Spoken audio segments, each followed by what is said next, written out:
మీ మోకాల నొప్పులకు ఎటువంటి సర్జరీ లేకుండా ఎపియాన్ పెయిన్ క్లినిక్ అందిస్తున్న అత్యాధునిక చికిత్స. మన భారతదేశంలో ఒక సంవత్సరంలో సగటున క్యాన్సర్ కేసులు ఎన్ని నమోదు అవుతున్నట్టు, సో ఎంతమంది చనిపోతున్నారు అందులో? India's population is $1.54 billion, ma'am. 1.45 million new cancer patients diagnosed చేయబడుతున్నాయని అంచనా. భారతదేశంలో ఈ అంచనా కన్నా 2-3 రెట్లు ఎక్కువగా ఉంటుందని సైంటిస్టులు నమ్ముతున్నారు. మన బాడీలో క్యాన్సర్ కణుతులు ఏ రకంగా ఫామ్ అవుతాయి, ఎలా స్ప్రెడ్ అవుతుంది? క్యాన్సర్ అంటే ఏంటండి? మన బాడీలో ఉన్న కోట్లాది కణాల్లో ఏదో ఒక కణం అప్రతిహితంగా పెరిగిపోవటాన్ని క్యాన్సర్ అంటాం. దానికి అదే రక్త ప్రసారం పెంచుకుంటూ రక్తం నుంచి ఎన్ని సంవత్సరాలకి అది బయటపడుతుందని అంటారు? ఎందుకు ముందుగా మనం దాన్ని తెలుసుకోలేకపోతున్నాం? క్యాన్సర్ ఎంత వేగంగా పెరుగుతుంది అనేది ఎవరు ప్రెడిక్ట్ చేయలేరు. కొన్ని క్యాన్సర్స్ వేగంగా పెరుగుతాయి, కొన్ని స్లోగా పెరుగుతాయి. సో క్యాన్సర్ లో 2 things ఆర్ ఇంపార్టెంట్ అండి ట్రీట్మెంట్ ఇచ్చేటప్పుడు. ఒకటి దాని గ్రోత్ పొటెన్షియల్, రెండోది అమీర్పేట తీసుకుందాం. అక్కడ 100 మంది 80 సంవత్సరాల వయసున్న స్త్రీలు కనుక ఉన్నట్టయితే అందులో 10 మందికి బ్రెస్ట్ క్యాన్సర్ ఉండి ఉంటుంది. అదే 90 ఏళ్ల వయసున్న స్త్రీలు 100 మంది ఉన్నారనుకోండి.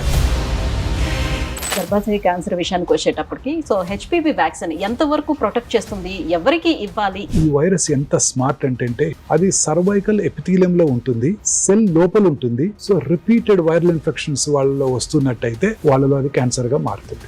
దీనికి గనక మీరు హెచ్పివి వ్యాక్సిన్ కనుక ఇచ్చినట్టయితే ఉన్నటువంటి ఇప్పుడు ఈ క్యాన్సర్స్ కి మనకి లేటెస్ట్ గా అందుబాటులోకి వచ్చేసినటువంటి ట్రీట్మెంట్స్ ఏమేమి ఉన్నాయి? క్యాన్సర్ కి ట్రీట్మెంట్ ఒక సర్జరీ అనండి. బ్రెయిన్ లో ట్యూమర్ అయినా, కాలు చిటికెన్ వేల్లో వచ్చే మెలనోమా అయినా, ఎక్కడొచ్చినా బ్లడ్ క్యాన్సర్ తప్ప.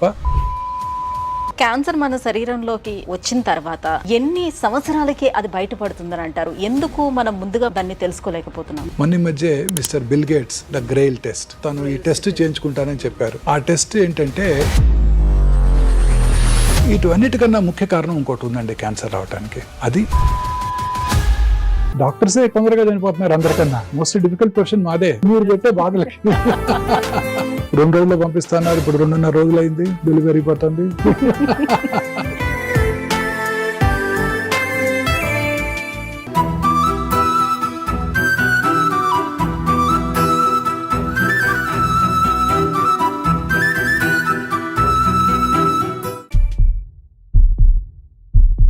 Hello sir.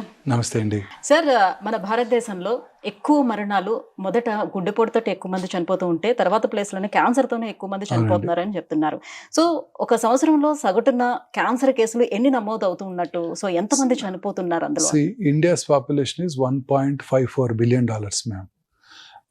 ICMR, Indian Council for Medical Research, New Delhi 2022 వారి ఎస్టిమేట్ ప్రకారం భారతదేశంలో 1.45 million new cancer patients diagnose చేయబడుతున్నాయని అంచనా. కానీ డాక్టర్స్ అండ్ సైంటిస్ట్ బిలీవ్ ఇది చాలా అండర్ రిపోర్టెడ్ అని.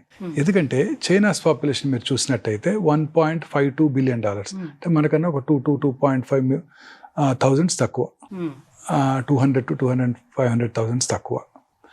బట్ చైనాలో వచ్చే న్యూ క్యాన్సర్ పేషెంట్స్ ఎన్నో తెలుసా అండి?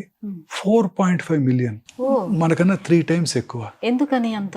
ప్రాబబ్లీ ఇండియాలో cancer is not a notifiable disease.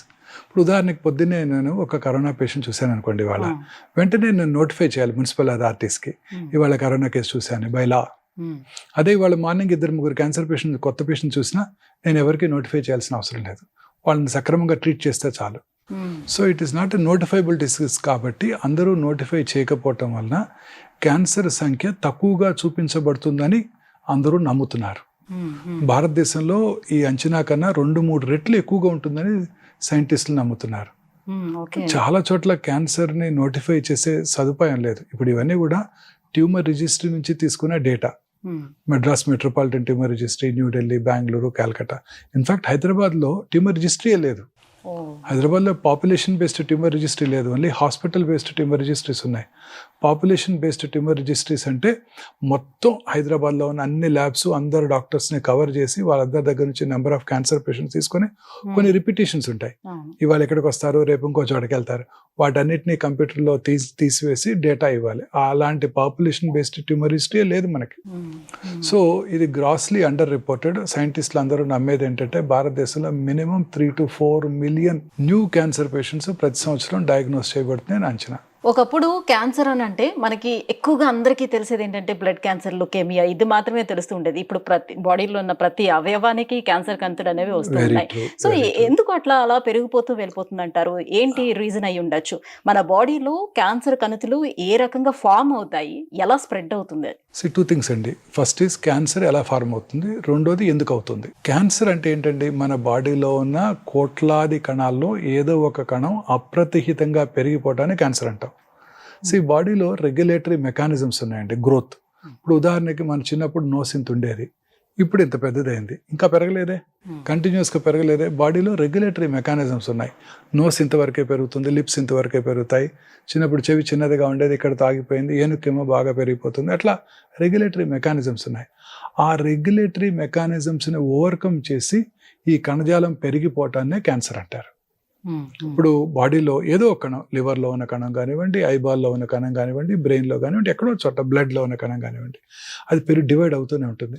ఒక కణం 2 అవుతుంది, 2 4 అవుతాయి, 4 8 అవుతాయి, 8 16 అవుతాయి. దానికి అదే రక్త ప్రసారం పెంచుకుంటూ, రక్తం నుంచి ఆహారం తీసుకుంటూ పెరిగిపోతూనే ఉంటుంది. పెరగటమే కాకుండా అదే రక్తనాళాల ద్వారా శరీరంలో ఇతర భాగాలకు కూడా పాకుతూ ఉంటుంది. అది క్యాన్సర్.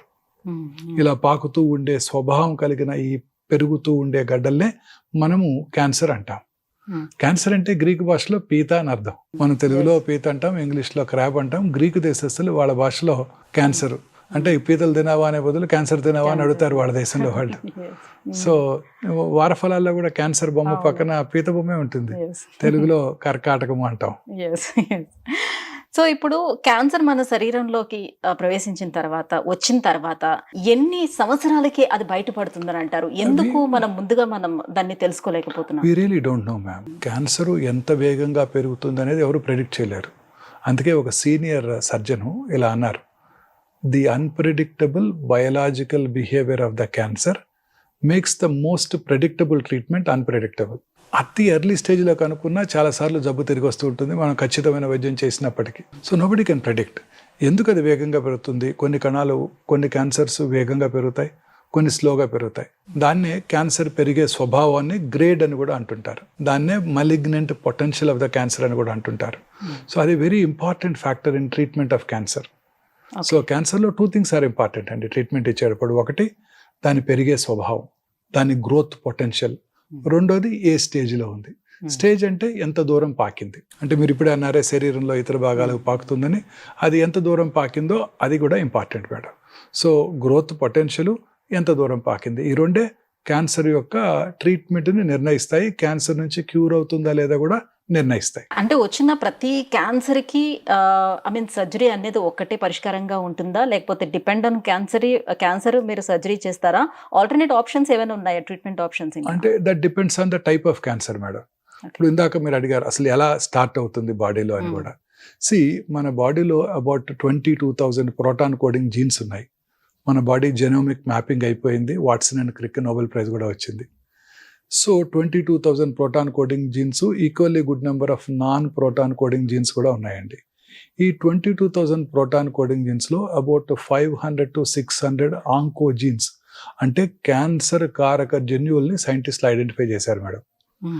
ఆ క్యాన్సర్ కారక జన్యువుల్లో వచ్చే మ్యూటేషన్స్ ఆధారంగానే క్యాన్సర్ వస్తుంది.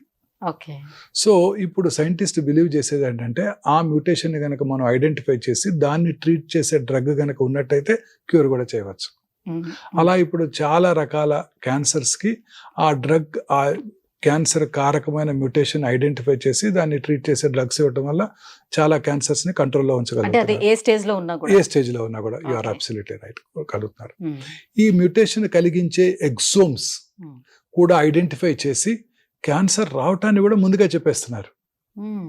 ఇప్పుడు ఇంతకుముందు క్యాన్సర్ వచ్చాకే మీరు అన్నారే క్యాన్సర్ లేట్ స్టేజెస్లోనే కనుక్కుంటాం, క్యాన్సర్ ఎర్లీగా కనుక్కోలేరు, అది ఎంతకాలం పడుతుంది ఇలా పాకటానికి అని కూడా అడిగారు. So nobody knows. ఇప్పుడు క్యాన్సర్ రాకముందే క్యాన్సర్ రావటాన్ని పసిగట్టవచ్చు. మొన్న మధ్య మిస్టర్ బిల్ గేట్స్ ఒక పోడ్కాస్ట్లో మిస్టర్ నిఖిల్ కామత్తో, జెరోదా CEO అండ్ కో-ఫౌండర్, వారితో మాట్లాడుతూ తను ఈ టెస్ట్ చేయించుకుంటానని చెప్పారు, ద గ్రెయిల్ టెస్ట్.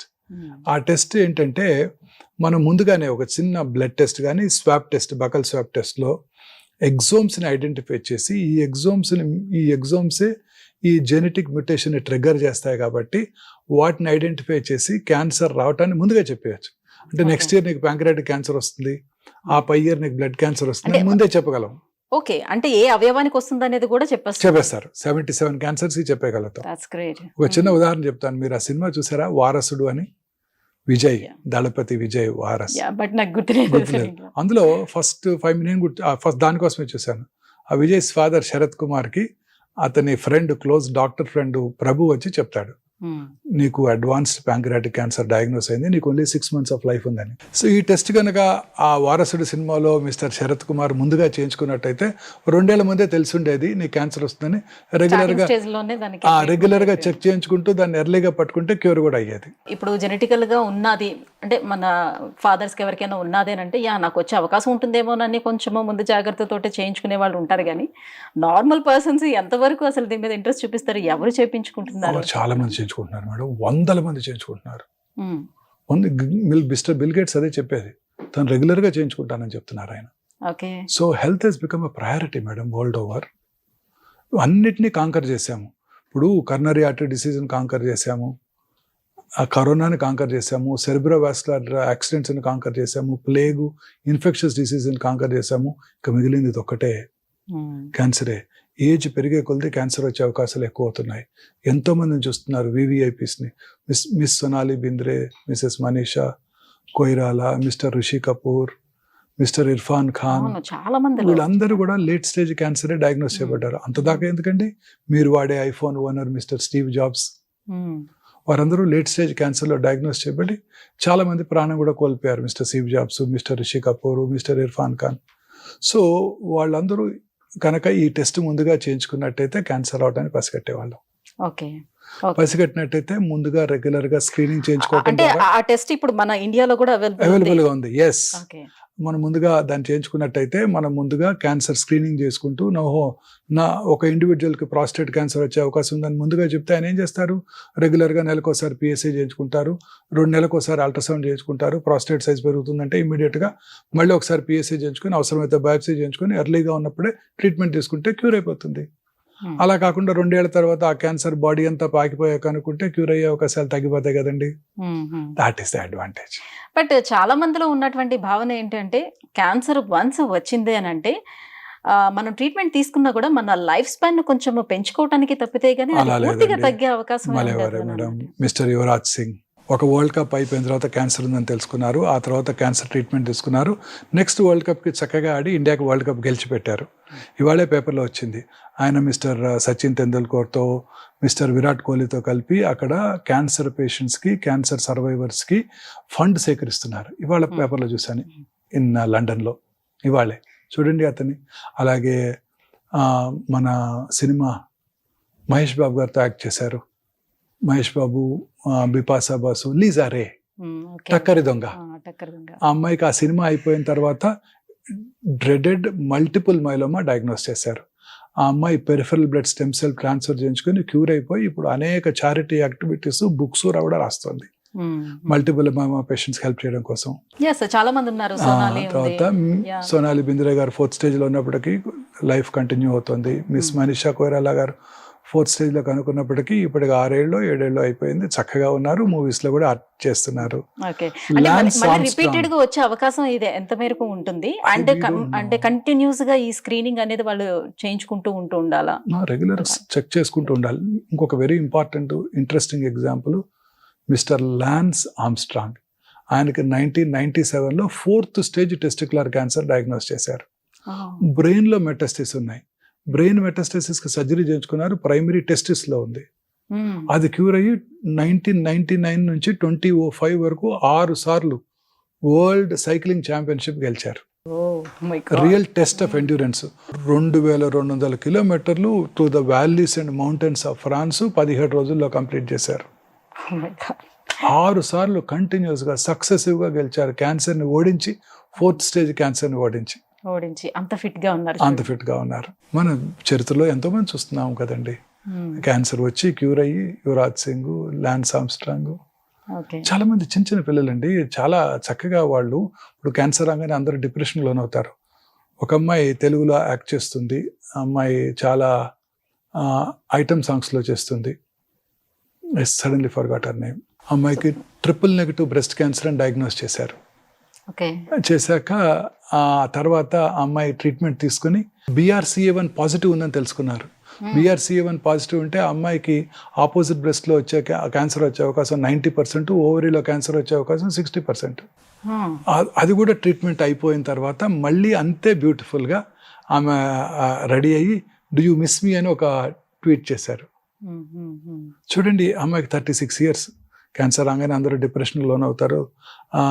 ఆమె చూడండి ఎంత యాక్టివ్గా ఆ క్యాన్సర్ని జయించి చక్కగా అదే స్మైల్ ఇస్తూ మళ్ళీ ట్వీట్ చేశారు. సో ఇండియాలో ఎక్కువగా వచ్చే క్యాన్సర్స్ ఏమున్నాయి సార్? మోస్ట్లీ పురుషుల్లో ఒక సిస్టమ్ కనుక చూసినట్టయితే gastro intestinal tract cancers about 2,20,000 new cancers. ఆ తర్వాత oral cavity cancers, lung cancers చాలా కామన్ గా చూస్తున్నామండి. స్త్రీలలో surprisingly breast cancer is the commonest cancer. 2,04,000 new cancer patients for annum breast alone in India. And ప్రతి సంవత్సరం 30,000 న్యూ క్యాన్సర్ కేసెస్ యాడ్ అవుతాయని ICMR వారి అంచనా. అంటే బై 2030కి we'll have about 4 lakh new cancer patients in breast alone. దీంతో పాటు గర్భసంచి ముఖద్వార cancers, ovarian cancers, gastro intestinal tract cancers స్త్రీలు అదే ఆర్డర్లో చూస్తుంటాం అనమాట. ఈ మధ్యకాలంలో పెద్ద పేగు క్యాన్సర్స్ కూడా అర్బన్ ఏరియాస్లో ఎస్పెషలీ యంగ్స్టర్స్లో కూడా ఇంక్రీజ్డ్ ఇన్సిడెన్స్ చూస్తున్నాం. సో క్యాన్సర్ ఇన్సిడెన్స్ ర్యాపిడ్గా పెరిగిపోతుంది. క్యాన్సర్ బారిన పడే వారి సంఖ్య కూడా క్రమం తప్పకుండా పెరుగుతోంది. ICMR వారి అంచనా ప్రకారమే ప్రతి 9 మందిలో ఒకరికి క్యాన్సర్ డయాగ్నోస్ చేయబడుతుంది. మీరు ఇందాక అడిగారే క్యాన్సర్ ఇన్సిడెన్స్ ఎందుకు ర్యాపిడ్గా పెరుగుతుంది, ఇది ఒక కారణం. వయసు పెరిగే కొలది క్యాన్సర్ వచ్చే అవకాశాలు ఎక్కువగా ఉంటాయండి. ఉదాహరణకి మనకి ఇండిపెండెన్స్ వచ్చినప్పుడు మన లాంజివిటీ ఆయుర్దాయం 34 సంవత్సరాలు, ఇవాళ అబౌవ్ 70. సో వయసు పెరిగే కొలది ఈ జబ్బులే వస్తాయి. ఇంతకుముందు ప్లేగ్ వచ్చి, స్మాల్ పాక్స్ వచ్చి, వైరల్ ఇన్ఫెక్షన్స్ వచ్చి, టైఫాయిడ్ వచ్చి చనిపోయేవారు తక్కువగా ఉండేవి. ఇప్పుడు అన్ని సర్వైవ్ అవుతున్నాం. వాటన్నిటిని మనం జయించాం. కరోనాను కూడా జయించాం, కరోనరీ ఆర్టరీ డిసీజ్ జయించాం. ఇప్పుడు ఎక్కువ మంది ఈ డిసీజ్ బారిన పడుతున్నారు. సో ఉదాహరణకి ఒక పర్టికులర్ జియోగ్రాఫికల్ ఏరియాలో అమీర్పేట తీసుకుందాం. అక్కడ 100 మంది 80 సంవత్సరాల వయసున్న స్త్రీలు కనుక ఉన్నట్టయితే అందులో 10 మందికి బ్రెస్ట్ క్యాన్సర్ ఉండి ఉంటుంది. It is so common. అదే 90 ఏళ్ల వయసున్న స్త్రీలు 100 మంది ఉన్నారనుకోండి, అదే అమీర్పేటలో 16 మందిలో బ్రెస్ట్ క్యాన్సర్ ఉంటుంది. సో వయసు పెరిగే కొలది ఈ బ్రెస్ట్ క్యాన్సర్ వచ్చే అవకాశాలు ఎక్కువ. ఎంత ఏజ్ దాటిన తర్వాత ఎప్పటికప్పుడు స్క్రీనింగ్ చేయించుకుంటూ ఉండాలి వాళ్ళు? కొన్ని రిస్క్ గ్రూప్స్ చిన్నప్పటి నుంచే చేయించుకోవాలి. అదర్వైజ్ 50 తర్వాత మాత్రం రెగ్యులర్గా చేయించుకోవాలి. ఉదాహరణకి పురుషులు సంవత్సరానికి ఒకసారి PSA టెస్ట్, అలాగే స్మోకింగ్ హిస్టరీ ఉన్న వాళ్ళు 6 నెలలకు ఒకసారి లో డోసేజ్ CT స్కాన్తో CT స్కాను, కొంతమందికి కోలన్ క్యాన్సర్ హిస్టరీ ఉన్నట్టయితే కొలనోస్కోపీ లేదా sigmoidoscopy, faecal occult blood testing. స్త్రీలైతే రిస్క్ ఫ్యాక్టర్స్ ఉన్నట్టయితే 30, 35, 40 మ్యామోగ్రఫీ పరీక్ష, 30 నుంచే pap smear testing regular gynaecological examination, వారికిగా వారు రెగ్యులర్గా చెక్ చేసుకోవటం, బ్రెస్ట్ ఎగ్జామినేషన్, సెల్ఫ్ ఎగ్జామినేషన్. కానీ మ్యామోగ్రఫీ వచ్చేసి మనకి 45 తర్వాత గానీ చేయరు అని చెప్తూ అలానే లేదు మేడం. రిస్క్ గ్రూప్స్ 30 years చేస్తారు. మ్యామోగ్రఫీ వర్క్స్ అనే ప్రిన్సిపల్ ఆఫ్ కాంట్రాస్ట్. మ్యామోగ్రఫీ మీద మీరందరికీ చాలా అపోహలు ఉన్నాయండి. మ్యామోగ్రఫీ వల్ల రేడియేషన్ ఎక్స్పోజర్ ఎక్కువ ఉంటుంది, మ్యామోగ్రఫీ వల్లనే క్యాన్సర్ వచ్చేస్తుంది అని. అది పూర్తిగా అపోహ మాత్రమే మేడం. ఇప్పుడు కొత్త డిజిటల్ మ్యామోగ్రఫీతో రేడియేషన్ ఎక్స్పోజర్ చాలా తక్కువ. అలాగే మ్యాగ్నిఫైడ్ వ్యూ, అలాగే కోన్ డౌన్ వ్యూ తీసుకోవాలన్నా కూడా by the switch off press of a button you will get it. You don't have to recall, మళ్ళీ పిలిచి మళ్ళీ మ్యామోగ్రామ్ చేయాల్సిన అవసరం లేదు డిజిటల్ మ్యామోగ్రఫీ మెషిన్స్తో. అలాగే 3D మ్యామోగ్రఫీ మెషిన్స్ కూడా అందుబాటులోకి వచ్చాయి. ఆ తర్వాత ఇప్పుడు కొన్ని డౌట్ఫుల్ కేసెస్కి MR మ్యామోగ్రామ్ చేస్తున్నాం, అసలు రేడియేషన్ ఎక్స్పోజరే లేకుండా. సో అలాగే ఇప్పుడు ఒక్కొక్క క్యాన్సర్ కి ఒక్కొక్క పరీక్ష దానికన్నా బదులుగా మీరు ఇంతకు ముందు చెప్పినట్టుగా, సో బిల్ గేట్స్ తను ఎప్పుడు చేసుకుంటున్నాను గ్రేట్, సో అది ఒక్కటి చేయించుకుంటే ఏ క్యాన్సర్ ఉన్నా కూడా తెలుస్తుంది, ముందే తెలిసిపోతుంది. ఏ క్యాన్సర్ వచ్చేది కూడా తెలుస్తుంది, ఉందా లేదా కాదు మేడం, వచ్చేది కూడా తెలిసిపోతుంది. ఒక ఆర్టికల్ చదివాను సార్, ఒక ఈస్ట్ గోదావరి డిస్టిక్ లో బలభద్రపురం అనే ఒక విలేజ్ లో, సో ఉన్నది చాలా తక్కువ మంది, అందులో ఆల్మోస్ట్ ఒక 70 members వరకు కూడా ఐడెంటిఫై చేశారు క్యాన్సర్ ఉన్నట్టుగా. సో అందరికి కూడా ఆల్మోస్ట్ అందరికి కూడా క్యాన్సర్ బారిన పడుతూ వస్తున్నారు. ఇంకా కూడా దానికి సంబంధించి సర్వే కూడా జరుగుతూ వస్తుంది. గ్రామస్తులు చెప్తున్నటువంటి మాట ఏంటంటే, సో మాకు ఇక్కడ దగ్గరలోనే కొన్ని కంపెనీస్ అవన్నీ కూడా ఫ్యాక్టరీస్ అవి వస్తున్నాయి. సో మాకు నీటి కాలుష్యం, గాలి కాలుష్యం అన్నీ అవుతుంది. మేబీ దానివల్లే మాకు వస్తుందేమోనని. బట్ ఇప్పుడు వరకైతే ఎటువంటి నిర్ధారణ అయితే జరగలేదు దేనివల్ల వస్తుందని అనేది. సో నిజంగానే నీటి, గాలి కాలుష్యం వల్ల ఎటువంటి క్యాన్సర్స్ వచ్చే అవకాశం ఉంటుంది వాళ్ళు? అన్ని రకాల క్యాన్సర్స్కి అదే కారణం మేడం. ఓకే. మీరు ఇంతకుముందు బలభద్రపురం ఈ మధ్య న్యూస్లో విన్నారు. అంతకుముందు అదే కోస్టల్ ఆంధ్రప్రదేశ్లో ఒంగోలులో క్యాన్సర్ ఇన్సిడెన్స్ చాలా ఎక్కువ అండి. 15 ఏళ్ల క్రితమే we have adopted a village where the incidence of cancer చాలా ఎక్కువగా ఉన్నప్పుడే, ఒమేగా 2010లోనే. ఆ తర్వాత అందాకెందుకండి, మన Ramagundam super thermal power plant, coal ఎక్కడైతే బర్న్ చేస్తారో దానికి 1 కిలోమీటర్ రేడియస్లో అన్ని క్యాన్సర్సే వస్తాయి మేడం. కోల్ బర్న్ చేసినప్పుడు వచ్చే టాక్సిక్ గ్యాసెస్ అండి. తర్వాత అక్కడ ఇప్పుడు కొత్తగా ఓపెన్ కాస్ట్ మైన్స్, గ్రనైట్ కింద ఇప్పుడు కొత్తగా super fertiliser plant, complete pollution అండి. ఇక వచ్చేవి క్యాన్సర్సే ఉంటాయి వాళ్ళందరికీ. Industrial pollution is the main cause madam. ప్రపంచం అంతా ఇదే కారణం. అర్బన్ ఏరియాస్లో క్యాన్సర్ ఇన్సిడెన్స్ ఎందుకు ఎక్కువగా ఉంటుందండి? ఇదే కారణం, పొల్యూషన్. మనం తీసుకునే ఆహారము, ప్రాసెస్డ్ ఫుడ్స్, ఈ కంటామినేటెడ్ ఫుడ్స్, తర్వాత ఫెర్టిలైజర్స్, పెస్టిసైడ్స్. నేను మొన్న మధ్య ఒక చిన్న వీడియో కూడా చేశాను. క్యాన్సర్ ట్రైన్ అని ఒకటి ఉందండి. అది పంజాబ్లో బటిండా నుంచి బికనీర్ వెళ్తుందండి. బటిండాలో క్యాన్సర్ ట్రీట్మెంట్ ఫెసిలిటీస్ బాగా డెవలప్ అవ్వలేదు. బికనీర్లో ఒక ఎస్టాబ్లిష్డ్ గవర్నమెంట్ క్యాన్సర్ హాస్పిటల్ ఉందండి. ఈ ట్రైన్ రోజు ప్రతి రాత్రి ప్రయాణం చేస్తుంది. రాత్రి 9 గంటలకు ట్రైన్ ఎక్కితే పొద్దున్న 7 గంటలకు బికనీర్లో దిగుతారు ఫ్రీ. ఈ పంజాబ్లో వాడినంత ఫెర్టిలైజర్స్, పెస్టిసైడ్స్ ఎక్కడ వాడరండి. అక్కడ వాటర్ అంతా కూడా కంటామినేట్ అయిపోయింది. వాటరే కాదండి, తరతరాలుగా ఆ కంటామినేషను పీల్చి ఆ కంటామినేటెడ్ ఫుడ్స్ తిని తల్లి పాలు కూడా కంటామినేట్ అయిపోయాయండి. సో అక్కడ ఉన్నంత బటిండా డిస్ట్రిక్ట్లో ఉన్నంత క్యాన్సర్స్ భారతదేశంలో ఎక్కడ లేవండి. యాజ్ సచ్ పంజాబ్లో క్యాన్సర్ ఇన్సిడెన్స్ చాలా ఎక్కువ అండి. కారణం ఈ ఫెర్టిలైజర్స్, పెస్టిసైడ్స్. అక్కడ వాళ్ళ ఫుడ్, తీసుకునే ఫుడ్ కూడా వాళ్ళు rich people. Average Punjabi farmer is richer than American farmer. వాళ్ళకి 2 క్రాప్స్ ప్రతి సంవత్సరం, ఒక వీటు, ఒక రైస్ క్రాప్, 2 చక్కటి సారవంతమైన సింధు నది కింద ఫెర్టైల్ ల్యాండ్స్. మనలాగా తుఫాన్లు, ఉప్పెన్లు ఉండే వాళ్ళకి చక్కగా regular rain fall, regular Bhakra Nangal water, వాళ్ళకి అత్యద్భుతమైన క్రాప్ ఈల్డ్. రిచ్ పీపుల్, అలవాట్లు కూడా రిచ్గానే ఉంటాయి. ఆల్కహాలిజము, డ్రగ్స్ అక్కడ చాలా ఎక్కువ. సో అందువల్ల వాళ్ళలో వచ్చే నెంబర్ ఆఫ్ క్యాన్సర్స్ ఎక్కువ. సో ఇవన్నీ కూడా ఒక ఏరియాలో కంటామినేషన్ అండి. ఇప్పుడు మన వాటర్ కంటామినేట్ అవటం వల్ల మనం తీసుకునే రైస్ కూడా కంటామినేట్ అయిపోయిందండి.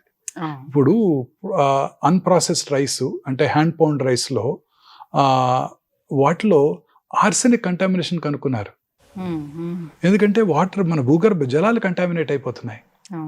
దాంతో ఈ హ్యాండ్ పౌండ్ రైస్ ఇవన్నీ కూడా కంటామినేట్ అవుతుంది. సో హ్యాండ్ పౌండ్ రైస్లో ఉండే ఆర్సెనిక్ కంటెంట్ ఇంకెక్కువగా ఉంటుంది.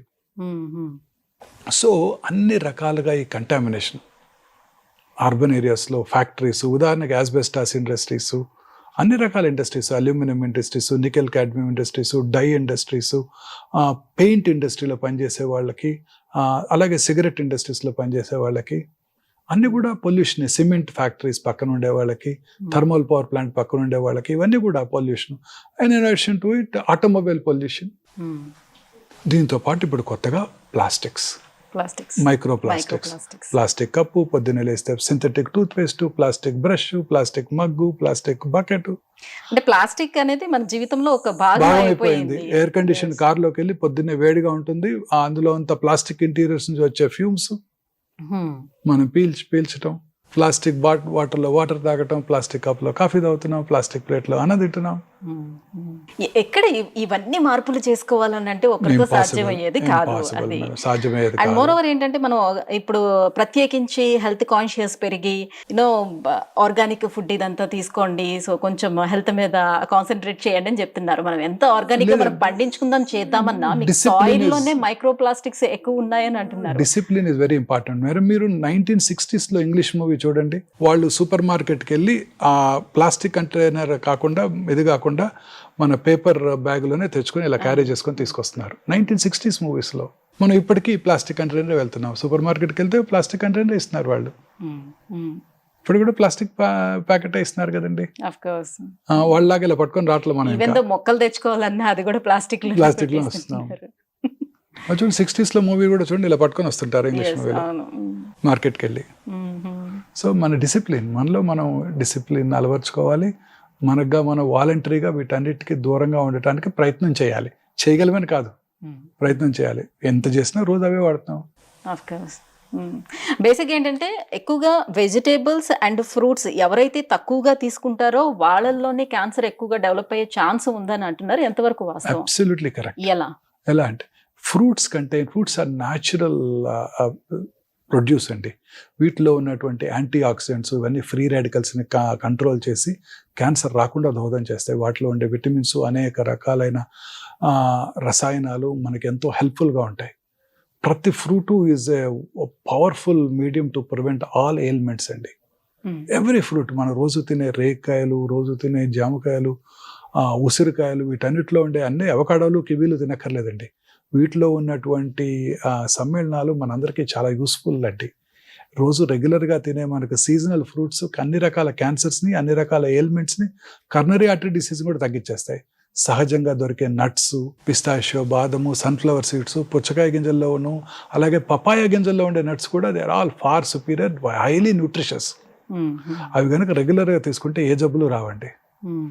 సో వెజిటబుల్స్, అన్ని రకాల వెజిటబుల్స్, ఫైబరు, వాటిలో ఉండే రకరకాల మనకి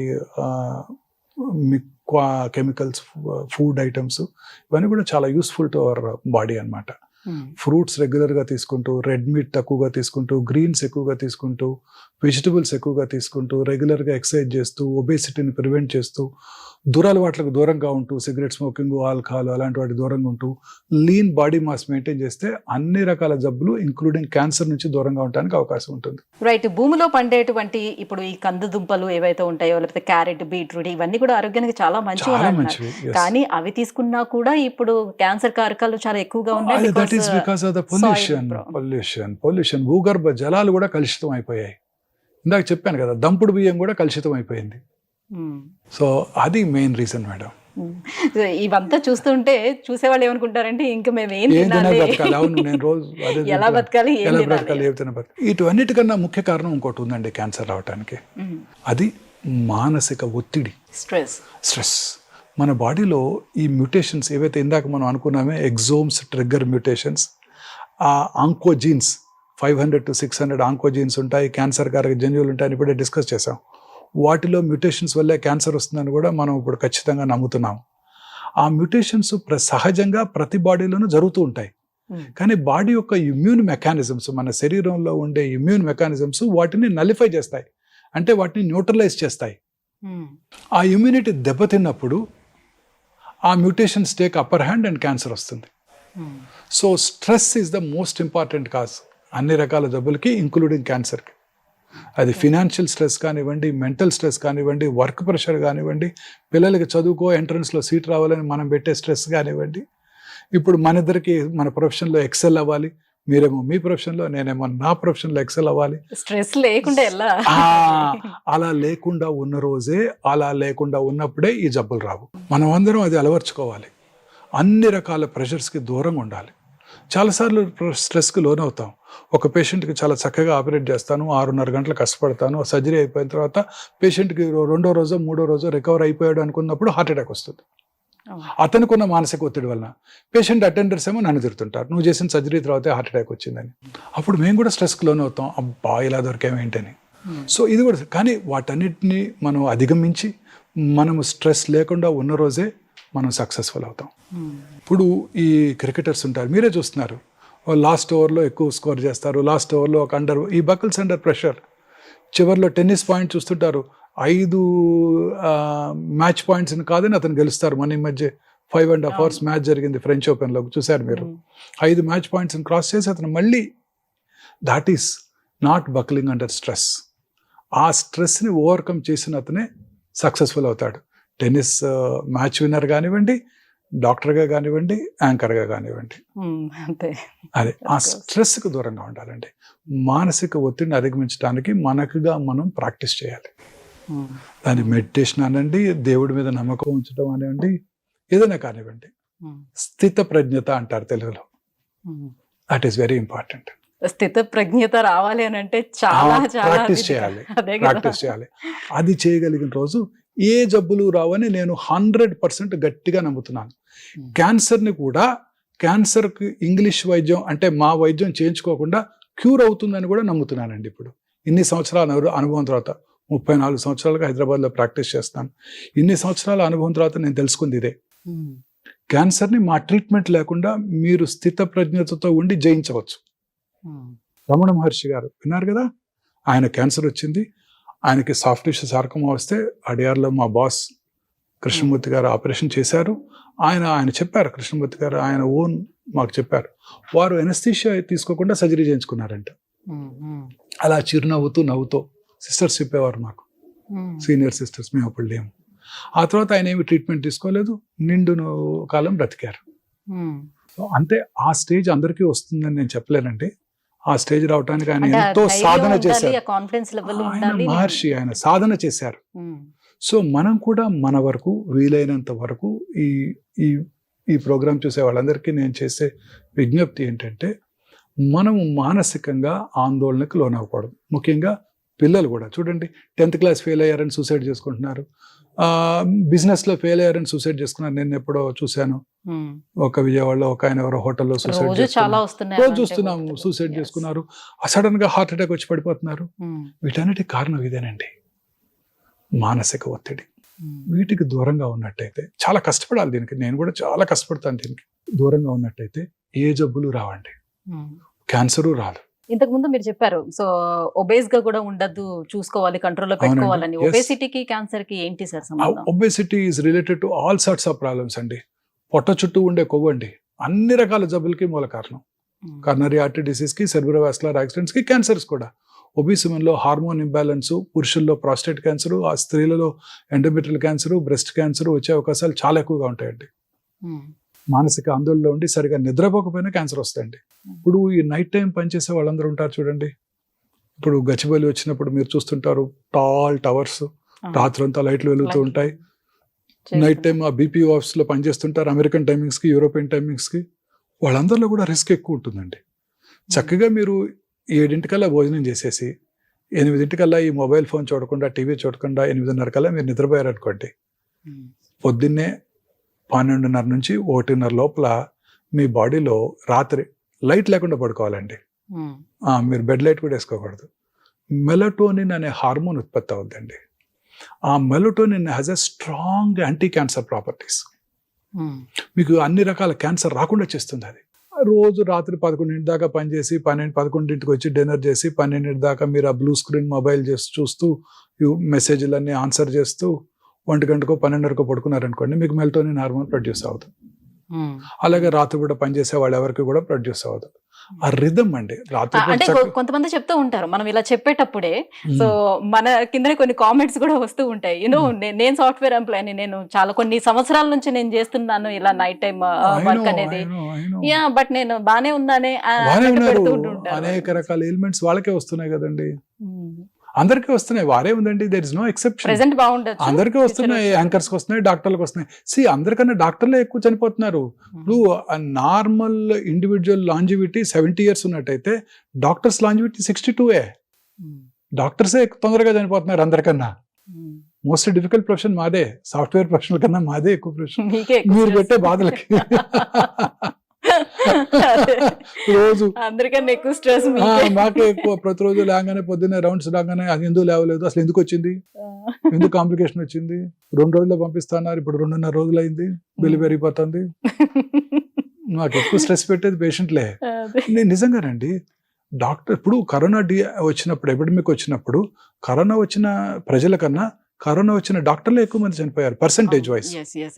అలాగే డాక్టర్స్ లాంజివిటీ నేషనల్ లాంజివిటీ కన్నా తక్కువ ఉందండి. మీరు సామాన్య ప్రజలు 70 ఏళ్ళు బతుకుతుంటే డాక్టర్లు 62 ఏళ్ళే బతుకుతున్నారు, అనేక రకాల ఎలిమెంట్స్ తో. కారణం ఇదేనండి, మానసిక ఒత్తిడి, ఆందోళన. సో షుగర్స్ ఎక్కువ తినడం వల్ల కూడా మనకి క్యాన్సర్ వచ్చే అవకాశం ఉందని చెప్తున్నారు. సో చిన్న పిల్లలు ఎక్కువగా ఈ పీచ్ మిఠాయిలు, కాటన్ క్యాండీస్ దాంట్లో అది తినడం వల్ల కూడా వస్తుంది. అవునండి, రోడమిన్ బి ఆల్రెడీ బ్యాన్ చేశారు కర్ణాటకలో, పాండిచేరిలో, ఫస్ట్ పాండిచేరిలో బ్యాన్ చేశారు.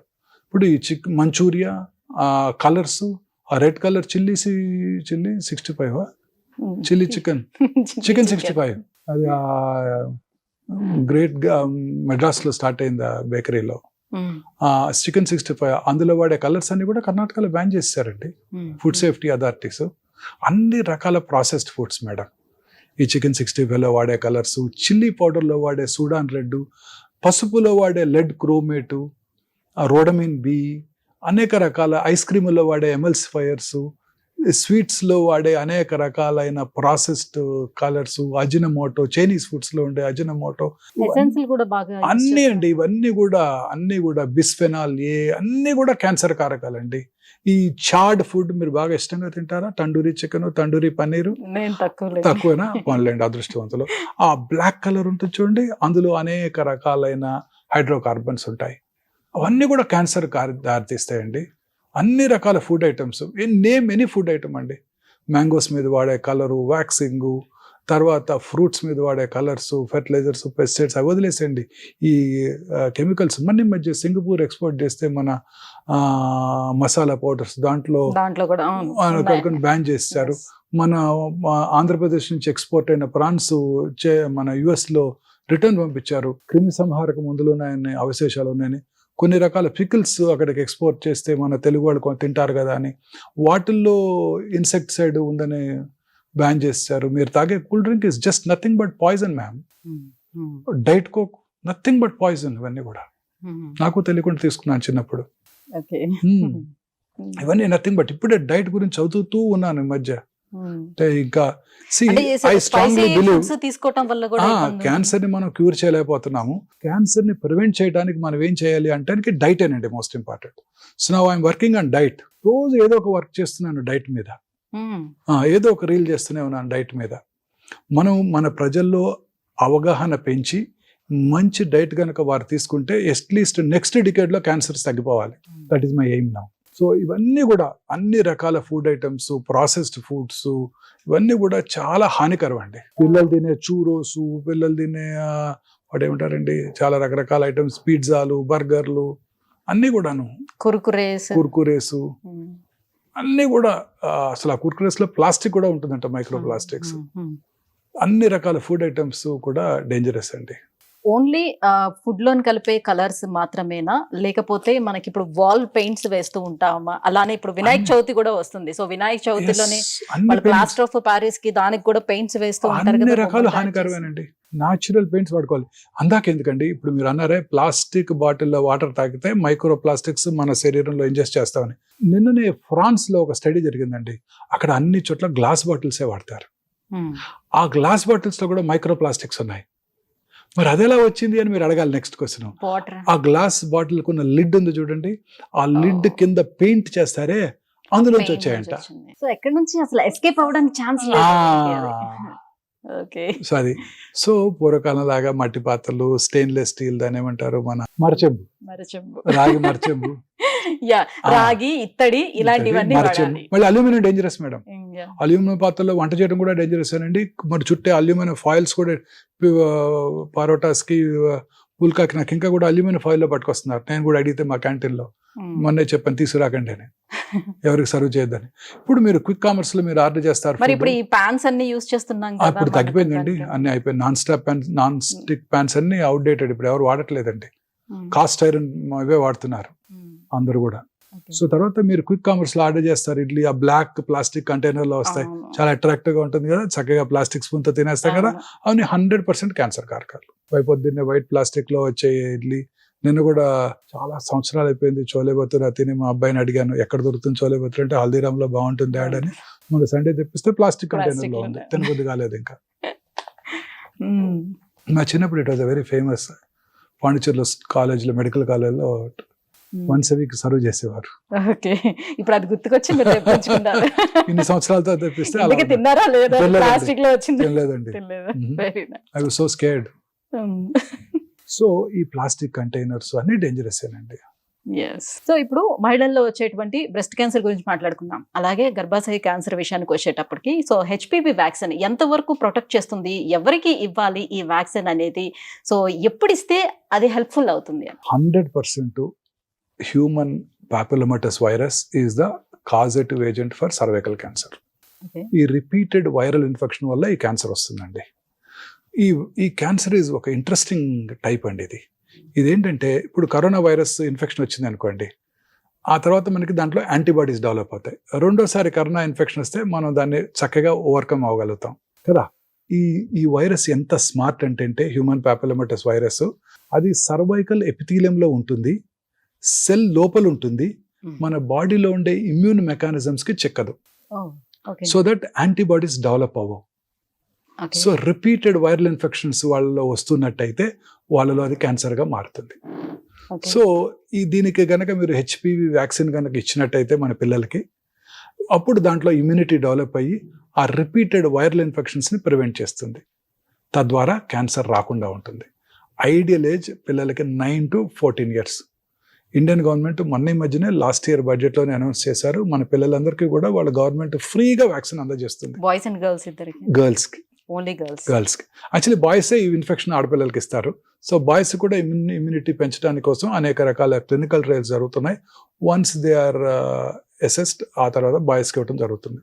ఇప్పటి వరకు మొన్ననే మిసెస్ నిర్మలా సీతారామన్ అనౌన్స్ చేశారు, మన ఆడపిల్లలందరికీ 10 years రాగానే 2 doses ఆఫ్ వ్యాక్సిన్ 14 వరకు ఇచ్చేస్తే సరిపోతుందండి. ఆ తర్వాత తీసుకునే వాళ్ళు మాత్రం 3 doses తీసుకోవాల్సి ఉంటుంది.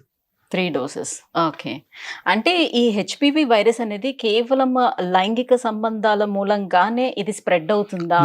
సైంటిఫిక్ గా ఇది ప్రూవెనా? Yes, proven very much. Okay. Michael Douglas, ఆయనకు ఓరల్ క్యావిటీలో వచ్చింది. He believes it's because of oral sex. Famous Hollywood movie artist, Kramer versus Kramer, very famous artist. Okay. Basic instinct డిటెక్టివ్గా చేస్తాడు. ఆయనకి టంగ్ క్యాన్సర్ వచ్చింది, బేస్ టంగ్ క్యాన్సర్, క్యూర్ అయిపోయింది, was fine. So human papillomatous virus is the most important cause for oral cancers in United States. ఇండియాలో it is tobacco. ఆడవాళ్ళలో గర్భసంచి ముఖ ద్వారా క్యాన్సర్. సో ఇవన్నీ కూడా హ్యూమన్ పాపిలోమాటస్ వైరస్ ఇన్ఫెక్షన్ వల్లే వస్తున్నాయండి. రైట్ సార్, ఇక ట్రీట్మెంట్స్ విషయానికి వద్దాం. సో ఉన్నటువంటి ఇప్పుడు ఈ క్యాన్సర్స్ కి మనకి లేటెస్ట్ గా అందుబాటులోకి వచ్చేసినటువంటి ట్రీట్మెంట్స్ ఏమేమి ఉన్నాయి? క్యాన్సర్ కి ట్రెడిషనల్ ట్రీట్మెంట్స్ ఏనండి. Surgery is the main stay of treatment. కానీ చాలా మందిలో ఒక అపోహ ఉంది, కత్తి పెడితే క్యాన్సర్ పెరిగిపోద్ది. ఇప్పుడు కూడా అడుగుతుంటారు నన్ను.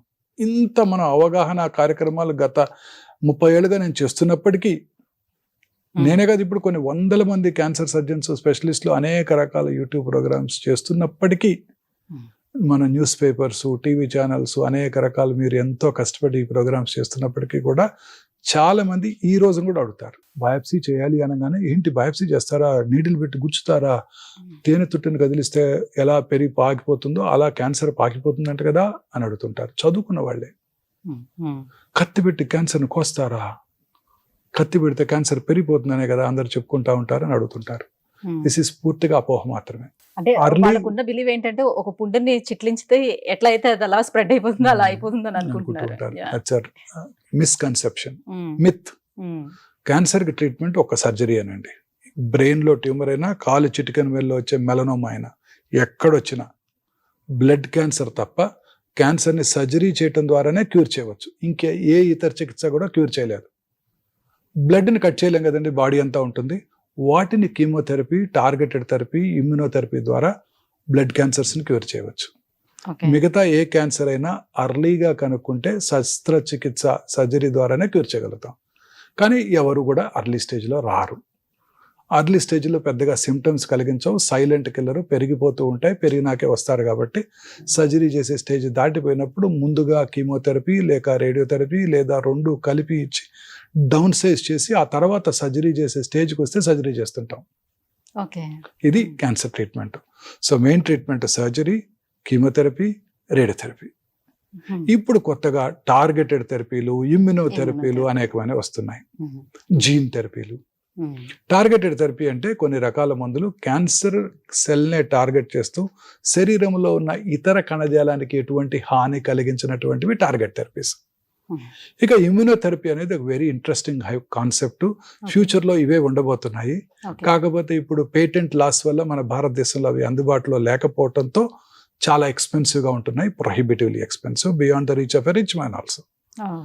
ఈ ఇమ్యూనోథెరపీ యొక్క కాన్సెప్ట్ ఏంటంటే, మన బాడీలో టీ సెల్స్ అని ఉంటాయి, కిల్లర్ సెల్స్. ఆ కిల్లర్ సెల్స్, టీ సెల్స్ మన బాడీలోకి వచ్చే ప్రతి ఫారిన్ బాడీని డిస్ట్రాయ్ చేసేస్తాయి. ఉదాహరణకి bacterial infection, TB infection, corona viral infection, transplanted organ. For example ఎవరైనా పేషెంట్కి ట్రాన్స్ప్లాంట్ చేశారనుకోండి, ఇమీడియట్గా అతని బాడీలో ఉండే ఆ రెసిపియంట్ యొక్క బాడీలో ఉండే టీ సెల్స్ ఆ ట్రాన్స్ప్లాంటెడ్ ఆర్గన్ని డ్యామేజ్ చేసేసి రిజెక్ట్ చేసేస్తాయి. అందుకే కిడ్నీ ట్రాన్స్ప్లాంట్ తర్వాత కానీ, లివర్ ట్రాన్స్ప్లాంట్ తర్వాత కానీ, హార్ట్ ట్రాన్స్ప్లాంట్ తర్వాత కానీ ఇమ్యూనో సప్రెసివ్ థెరపీ ఇస్తారు, లైఫ్ లాంగ్ ఇస్తారు. So that our own immunity does not reject that organ. So అలా రిజెక్ట్ చేస్తాయి. అలాగే మన టీ సెల్స్ క్యాన్సర్ సెల్ని కూడా డిస్ట్రాయ్ చేసేస్తాయి. మరి మన టీ సెల్స్ యాక్టివ్గా ఉండాలంటే మనం ఏం చేయాలండి? ప్రశాంతంగా ఉండాలి, హ్యాపీగా ఉండాలి. సంతోషం సగం బలం, సగం కాదు 100% బలం. సో ఈ టీ సెల్స్ యాక్టివ్గా ఉన్నట్టయితే మనకి ఏ జబ్బులు రావు. కానీ cancer cells are much smarter than scientist. అవేం చేస్తాయి? ఈ టీ సెల్స్ని మాస్క్ చేస్తాయి లేదా బ్లాక్ చేస్తాయి. ఈ అన్మాస్కింగ్ అంటే క్యాన్సర్ సెల్ టీ సెల్ని మాస్క్ చేయకుండా కాపాడటాన్నే ఇమ్యూనోథెరపీ అంటాం. సో ఈ అన్మాస్క్ చేసి మన సెల్స్ని రీయాక్టివేట్ చేసి మన టీ సెల్స్ వెళ్ళి క్యాన్సర్ని చంపేయటాన్నే ఇమ్యూనోథెరపీ అంటారు. Most natural way of killing the cancer. Okay, so ఇక రానున్న కాలంలో ఇవే ఉంటాయి. క్యాన్సర్కే కాదు, అన్ని రకాల ఎలిమెంట్స్కి ఇవే ఉంటాయి, ఇమ్యూనోథెరపీసే ఉంటాయి. అది ఫ్యూచర్ అంతా ఇదే ఉండబోతుంది. సో టీబీని ఏ రకంగా 4 డ్రగ్స్. మా చిన్నప్పుడు టీబీ, నేను 8th క్లాస్లో మా అంకుల్ని మెడ్రాస్ తీసుకెళ్ళాను. తాంబరంలో India world's biggest TB hospital ఉండింది. ఆయనకి రెసిస్టెంట్ ట్యూబర్క్యులోసిస్ ఉంటే లోవర్ లోబెక్టమీ చేశారు క్యూర్ చేయడానికి. 1975 when I was in 7th grade. So ఇప్పుడు క్యాన్సర్కి అదే సర్జరీలు చేస్తున్నాం. క్యాన్సర్ కూడా 4 డ్రగ్స్ వచ్చేస్తాయి. ఇప్పుడు టీబీకి 4 డ్రగ్స్ వచ్చాయి. ఇప్పుడు టీబీ రాగానే మీ ఇంటి పక్కన ఉన్న ఫిజిషియన్ 4 డ్రగ్స్ రాసి ఇచ్చేస్తాడు, AK-24, అందరూ క్యూర్ అయిపోతుంది. అలా క్యాన్సర్ కూడా 4 డ్రగ్స్ వస్తాయి. Nibs and nabs, mibs and mabs, 4 drugs ఉంటాయి ఇంకా. సో క్యాన్సర్ని కూడా ఒక 20 ఏళ్లలో క్యూర్ చేసేస్తామండి. అంటే సర్జన్స్ మాకందరికి జాబ్స్ ఉండవు. నేను రిటైర్ అయిపోతాను అనుకోండి, అది వేరే అప్పుడు ఏమొస్తాయి, ఇంకో కొత్త జబ్బులు వస్తాయి, అది వేరే విషయం. నేను రిటైర్ అయిపోతా, నాకు బాధ లేదు. అదేగా. రైట్ సార్, ఇప్పటికీ మిమ్మల్ని అడుగుతూ ఉంటారు కదా, ట్రీట్మెంట్ తీసుకున్న వాళ్ళందరూ కూడా యూనో కీమోథెరపీ కానీ రేడియేషన్ థెరపీ కానీ తీసుకుంటే సైడ్ ఎఫెక్ట్స్ చాలా ఉంటాయి అని. సో కీమోథెరపీలో కూడా ఒకసారి ప్లాటిన్ ఉపయోగించి ఒకసారి ప్లాటిన్ తోటి చేతులు కాళ్ళు అన్ని మంటలు వస్తాయి. చాలా తక్కువ అండి, మనకు వచ్చే బెనిఫిట్ తో కంపేర్ చేస్తే అది చాలా తక్కువ. అదే వైద్యం అంటే గులాబ్ జామున్ తిన్నట్టు తీయగా ఉంటది కదండి, చేదుగానే ఉంటది. కొన్ని భరించాలని తప్పదు కదా, మరి ఏం చేస్తాను చెప్పండి. పొద్దున్నే నిద్రలేసి రావాలి రౌండ్స్ కంటే కష్టంగానే ఉంటుంది, తప్పదు కదా. మీరు కూడా మధ్యాహ్నం లంచ్ చేశాక ఈ ప్రోగ్రామ్కి రాకుండా నిద్రపోవాలని ఉంటుంది కదా. Life is like that. చిన్న వైద్య సైడ్ ఎఫెక్ట్స్ భయపడి వైద్యం చేయించుకోకపోతే ఎలాగండి? ఫస్ట్ క్వశ్చన్ నేను అదే అడుగుతారు పేషెంట్, రేడియేషన్ ఇవ్వాలి అనగానే తట్టుకుంటారా డాక్టర్ గారు అంటాడు. వదిలేస్తే ఏమవుతావు అని అడుగుతాను నేను. ట్రీట్మెంట్ తర్వాత వాళ్ళ ఇమ్యూన్ సిస్టమ్ ఎలా ఉంటుంది సార్? బాగుంటుందండి. ఇది జస్ట్ మిస్నోవర్ అంతేనండి, మిస్కన్సెప్షన్ అండి. క్యాన్సర్ ట్రీట్మెంట్ తీసుకుంటే ఇమ్యూనిటీ తగ్గిపోద్ది, బాగా వీక్ అయిపోతారు, ఇదైపోతారు అని అన్ని అపోహలేనండి. యువరాజ్ సింగ్ ఏమైనా అయిందా? చక్కగా క్రికెట్ ఆడుకోలేదు. లాన్స్ ఆర్మ్స్ట్రాంగ్, మనీషా కొయిరాలా ఎంత అందంగా ఉన్నారండి, ఇప్పుడు అంతే అందంగా ఉన్నారు. Lisa Ray, she is very beautiful. Bone marrow transplant చేసుకున్నారు. మమతా మోహన్ దాస్, సోనాలి బింద్రే చూడండి ఇప్పుడు కూడా యాంకర్ చేస్తున్నారు, మనందరిని ఎంటర్టైన్ చేస్తున్నారు 4th స్టేజ్ క్యాన్సర్ ఉంచుకొని. ఆ చిన్నపిల్లలు వాళ్ళు ఎంత ధైర్యంగా ఉన్నారండి, వాళ్ళ పట్టుదల, వాళ్ళ రెసిలియన్స్ నాకే ఆశ్చర్యంగా ఉంది. నాకే ఆశ్చర్యంగా ఉందండి. అంటే మీకు ఇప్పుడు వరకు చాలా టిపికల్ అనిపించే సిచ్యువేషన్స్ ఏమున్నాయి? అంటే మీరు ఇప్పటి వరకు ట్రీట్ చేయలేమా, ఇది కష్టం, ఇంకా వీరిని సేవ్ చేయలేము అనిపించినటువంటి క్యాన్సర్స్ ఏం చూసారు? అన్ని చాలా రకాల క్యాన్సర్స్ అండి. ఈ అమ్మాయి అసలు బ్రతకదు. చాలా మంది ఇగ్నరెంట్ పీపుల్ ఉంటారండి. అంటే వాళ్ళు విలేజ్ నుంచి వస్తారు, అసలు క్యాన్సర్ అంటే ఏంటో తెలియదు.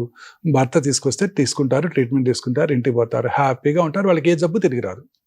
ఈమె బతకదు అనుకుంటా, లాస్ట్ స్టేజ్లో వచ్చారు అనుకుంటాను. వాళ్ళకి ఏం తెలియదండి. Ignorance is bliss. ఏం తెలియదు, ఇది తిరిగి వస్తుంది, తిరిగి వస్తావా, తిరిగి వస్తే నా పరిస్థితి ఏంటి, నా పిల్లల పెళ్ళి ఎలా చేయాలి, ఏముండవు వాళ్ళకి. హ్యాపీగా ఉంటారు. భర్త తీసుకొస్తాడు, వైద్యం చేయించుకుంటారు, మాట్లాడకుండా వాళ్ళు క్యూర్ అయిపోద్ది. 20 ఏళ్ళు 30 ఏళ్ళుగా నా దగ్గరికి వస్తూనే ఉన్నారు, హ్యాపీగా ఉన్నారు వాళ్ళు. ఎవరైతే టెన్షన్ పడుతుంటారో, తిరిగి వస్తుందా, సైడ్ ఎఫెక్ట్స్ ఏంటి, ఇమ్యూనిటీ తగ్గిపోద్దా, ఆ తర్వాత నేను ఏం చేయగలుగుతాను, జాబ్ కలగలనా లేదా, నా శాలరీ ఎలా ఉంటుంది, జాబ్ పోతే నా పిల్లలకి ఎలా, భవిష్యత్తు ఎలా, ఇలా రకరకాలుగా ఆలోచించారనుకోండి, ఆ మానసిక ఒత్తిడికే ఇమ్యూనిటీ తగ్గిపోతుందండి. చాలాసార్లు నా పేషెంట్స్కి నాకు చెప్పబుద్ధి కాదు, లేట్ స్టేజ్ అయినా కూడా వాళ్ళకి చెప్పకుండా ఉన్నట్టయితే వాళ్ళ క్యూర్ అవుద్దని నా నమ్మకం అండి. కానీ ఈ మధ్య చాలాసార్లు పేషెంట్స్ అటెండర్స్ కూడా అలానే ఉంటారు, చెప్పొద్దండి అంటారు, ముందు రోజే వచ్చేస్తారు, రేపు మా ఆంటీని తీసుకొస్తా మీరు చెప్పకండి అంటారు. తీసుకొచ్చిన తర్వాత వెనకాల నుంచి అని నాకు గుర్తు చేస్తుంటారు. వాళ్ళందరూ బాగానే ఉన్నారండి. ఎప్పుడైతే మనం చెప్పామో నీకు క్యాన్సర్ ఉంది, వెంటనే తిరిగి వస్తా డాక్టర్ అంటారు. మనం అబద్ధం ఎక్కడ చెప్పగలమండి, తిరిగి రావచ్చండి అంటాం. పాపం వాళ్ళు ఆందోళనకు లోనవుతారు. ఇక జీవితాంతం ఎప్పుడు తిరిగి వస్తుందని ఆలోచిస్తూ ఉంటారు, మానసికంగా ఒత్తిడికి లోనవుతుంటారు. ఇదేమి తెలియని వాళ్ళు ఉన్నారనుకోండి కొంతమంది, ముఖ్యంగా స్త్రీలు. నా పేషెంట్స్ చాలా ఎక్కువ మంది స్త్రీలు ఉంటారు, ఎందుకంటే breast cervix is the commonest tumour. వాళ్ళకి ఏం తెలియదండి, హస్బెండ్ తీసుకొస్తారు, వైద్యం చేస్తారు, 6 నెలలకు వస్తారు, సంవత్సరానికి వస్తారు, చెకప్ చేయించుకుంటారు, ఇంటికి పోతారు. వాళ్ళకి ఏం తెలియదు, బాగున్నానయ్యా అంటారు. వాళ్ళకి ఏ జబ్బు తెలియ రావట్లేదు, టెన్షన్ లేకుండా, చీకూర్చింత లేకుండా భర్తకు వదిలేశారు, వాళ్ళ ఇష్టం, వైద్యం చేయించుకుంటారు. ఈయన ఆందోళన పడుతుంటాడు, వీళ్ళు బాగుతారు కానీ వాళ్ళు బాగానే ఉంటారు. సో రేపు చనిపోయే వాళ్ళకు కూడా మీ అబ్బాయి అమెరికా నుంచి మందు తెచ్చాడు అని చెప్పి తొలిస్థిద్ద నోట్లో పోసినా చాలా కాలం బతుకుతారండి. సో మానసిక ధైర్యం చాలా ఇంపార్టెంట్ అండి. ఇప్పుడు నా పేషెంట్స్ అందరూ కూడా నేను యోగా, ఆర్ట్ ఆఫ్ లివింగ్, తర్వాత అన్ని religious preachings. Religion is nothing but inculcating that feeling that God is everything, you leave it to him. అప్పుడు కొంచెం మనసు ప్రశాంతంగా ఉంటుంది. So religious preachings, teachings, yoga, meditation, art of living, తర్వాత సద్గురు, బ్రహ్మకుమారిస్, ఇవన్నీ కూడా మనం మానసిక ఒత్తిడిని అధిగమించడానికి హెల్ప్ చేస్తాయి. సాధన, this is more important than our treatment. You know sir, ఇప్పుడు హెచ్ఐవి ఉంది, హెచ్ఐవి ఉన్న వాళ్ళకి క్యాన్సర్ వస్తే బతికే ఛాన్స్ ఎంతవరకు ఉంటుంది? అసలు ట్రీట్ చెయ్యొచ్చు అంటారా? 100% అండి. నాకు హెచ్ఐవి పేషెంట్లు 34 ఏళ్ళు బతుకుతున్న వాళ్ళు ఉన్నారండి. 2002లో నేను ఇండో అమెరికన్లో పనిచేసినప్పుడు చూసిన ఒక పేషెంట్ ఇప్పటికి వస్తున్నారు. హెచ్ఐవి పేషెంట్స్ అందరికీ క్యాన్సరే వస్తుంది చాలా మంది. కారణం ఏంటంటే వాళ్ళ ఇమ్యూనిటీ తక్కువగా ఉంటుంది కదా, క్యాన్సర్స్ వస్తాయి. సో వాళ్ళకి రెగ్యులర్గా ట్రీట్మెంట్ చేస్తూ వాళ్ళకి మంచి ఆరోగ్యము, మంచి వాళ్ళ హెచ్ఐవి ట్రీట్మెంటు, మంచి ఆహారం తీసుకుంటుంటే వాళ్ళు నార్మల్గా బతికేస్తున్నారండి. 34 ఏళ్ళు బతికిన వాళ్ళు నాకు చాలా మంది ఉన్నారు. లింఫోమా నాకు ఒక మోర్ దెన్ 1000 పేషెంట్స్ ఉన్నారండి. సో హెచ్ఐవి పేషెంట్స్ కూడా నార్మల్గానే ట్రీట్ చేయాలి వాళ్ళని. వాళ్ళు కూడా మంచి ఆహారం తీసుకుంటూ, ఆ మందులు సక్రమంగా వాడుకుంటూ క్యాన్సర్ ట్రీట్మెంట్ తీసుకుంటే వాళ్ళకు కూడా క్యూర్ అయిపోతుందండి. అసలు ఎటువంటి ప్రాబ్లం ఉండదు. డెఫినెట్ అండి, అన్ని రకాలుగా అన్ని క్యూర్ అవుతాయండి మీరు ధైర్యంగా ఉన్నట్టయితే. అంతే. రైట్. ఈ క్యాన్సర్ పైన చాలా మందికి ఉన్నటువంటి కొన్ని అపోహలు ఏవైతే ఉన్నాయో అవి క్లారిఫై చేసుకుందాం సార్. సో ఒక్కొక్కటి వాళ్ళకు ఉన్నటువంటి అపోహలన్నీ అడుగుతూ ఉంటాను. రైట్. మూవీ ఆర్టిస్ట్ పేరు గుర్తు రాలేదు నాకు, హంసానందిని. Very pretty. మన హీరోయిన్స్ అందరికన్నా అందంగా ఉంటుంది, మంచి టాల్ పర్సన్, చాలా మంచి కాంపిటీషన్, చాలా. మిర్చి సినిమాలో ఉంది. ఆ అమ్మాయి ఆ క్యాన్సర్ వచ్చింది అని చెప్పి ఆ తర్వాత క్యాన్సర్ ట్రీట్మెంట్ తీసుకుంటూ షేవెన్ హెడ్ ని చూపించి, మన చాలా మంది ఫ్యామిలీ ఉమెన్ కూడా అదేంటి హెయిర్ ఊడిపోద్దా అని డిప్రెషన్కి లోనవుతారు. అమ్మాయి చూడండి, అంత టాప్ మూవీ ఆర్టిస్ట్ అయ్యుండి, సోనాలి బింద్రే, మనీషా కొయిరాలా వాళ్ళ క్లీన్ హెడ్ని చూపించి, ఇదిగో నేను చూడు నేను ఎలా ఉన్నాను అని చూపించి మళ్ళీ అమ్మాయి ఆ తర్వాత రికవర్ అయినాక మళ్ళీ చక్కగా అంతే అందంగా ఉందండి అమ్మాయి, ఇంకా అందంగా ఉంది రికవర్ అయినాక. డిడ్ యూ మిస్ మీ అని అడుగుతోంది ట్వీట్ చేసి. నేను ఇమీడియట్గా ట్వీట్ చేశాను, వై మిస్డ్ యూ మ్యామ్. మీ రెసిలియన్స్, మీ పట్టుదల, మీ యొక్క ప్రెషర్ తీసుకునే ఇది అంతా చాలా అద్భుతం. ఇది ఇట్స్ ఎన్ మన క్యాన్సర్ పేషెంట్స్ అందరికీ ఒక ఆదర్శం అని నేను ట్వీట్ చేశాను మళ్ళీ. ఆ చిన్నపిల్లలండి, అమ్మాయి వయసు ఎంత, 34 or 37 ఉంటాయి. అంటే ఎంత ధైర్యంగా ఉన్నారండి. సోనాలి బింద్రేకి వచ్చినప్పుడు 42 years, మనీషా కొయిరాలాకి వచ్చినప్పుడు 37 years, మమతా మోహన్ దాస్కి వచ్చినప్పుడు ఎంతండి, 30 years, యువరాజ్ సింగ్ 27 years. చూడండి యువరాజ్ సింగ్ ఎలా ఉన్నారో ఇప్పుడు, ఎంత ధైర్యంగా ఉన్నారో. And they are all Lisa Ray 24 years. So cancer అనేది క్యూరబుల్, అది మాత్రం పెట్టుకోవాలి. వాళ్ళందరూ ఇప్పుడు చారిటీ ప్రోగ్రామ్స్ చేస్తూ, క్యాన్సర్ పేషెంట్స్ కి అవేర్నెస్ క్రియేట్ చేస్తూ, క్యాన్సర్ పేషెంట్స్ కి ఫండ్స్ మొబిలైజ్ చేస్తున్నారు. చూడండి ఎంత ధైర్యంగా, ఎంత ఆనందంగా ఉన్నారు. Yuvraj Singh today, I saw in the newspaper today, మొత్తం ఇంగ్లీష్ కెవిన్ పీటర్సన్, తర్వాత విరాట్ కోహ్లీ, తర్వాత సచిన్ తెండూల్కర్, వాళ్ళంతా కలిసి ఇంగ్లాండ్లో ప్రోగ్రామ్స్ చేస్తూ క్యాన్సర్ పేషెంట్స్కి అవేర్నెస్ క్రియేట్ చేస్తూ క్యాన్సర్ ఫండ్ ఒకటి పెట్టి క్యాన్సర్ చారిటీకి, రీసెర్చ్కి వారు మనీ కలెక్ట్ చేస్తున్నారు.